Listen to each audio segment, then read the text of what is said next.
السلام عليكم ورحمة الله تعالى وبركاته. في هذا الفيديو سوف نعرض عليكم تفاصيل جدول زيارة رئيس فرنسا ماكرون إلى المغرب الأسبوع المقبل. إذن هل سيتضمن جدول الأعمال زيارة الصحراء المغربية والمحيط الأطلسي والاستثمارات المتعلقة بالصحراء أم لا؟ إذن قبل أن نبدأ لا تنسوا الاشتراك في القناة لتتوصلوا بفيديوهاتنا، وشكرا. إذن بالنسبة للزيارة فهي سوف تكون ابتداء من يوم الاثنين المقبل، على أساس أن يوم الاثنين وهو اليوم الأول 28 أكتوبر سيكون من المرتقب أن يترأس الملك محمد السادس بمعية الرئيس الفرنسي إيمانويل ماكرون الذي سيرافقه حوالي 150 شخصا قمة ثنائية.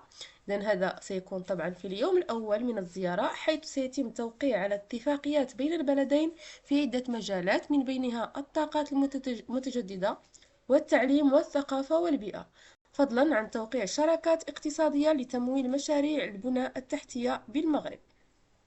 أما في اليوم الثاني وهو يوم الثلاثاء 29 أكتوبر، ففي سياق العزم على فتح صفحة جديدة في مسار البلدين، يتضمن جدول أعمال الرئيس الفرنسي كذلك لقاء بينه وبين رئيس مجلس النواب رشيد طالب العلمي ورئيس مجلس المستشارين محمد ولد الرشيد، قبل أن يلقي كلمة رسمية أمام ممثلي الأمة، أي من داخل نفس المؤسسة الدستورية وهي البرلمان، التي حرص الملك على جلالة الملك محمد السادس على تخصيصه بالشكر في خطاب افتتاح الدورة الخريفية قبل أيام.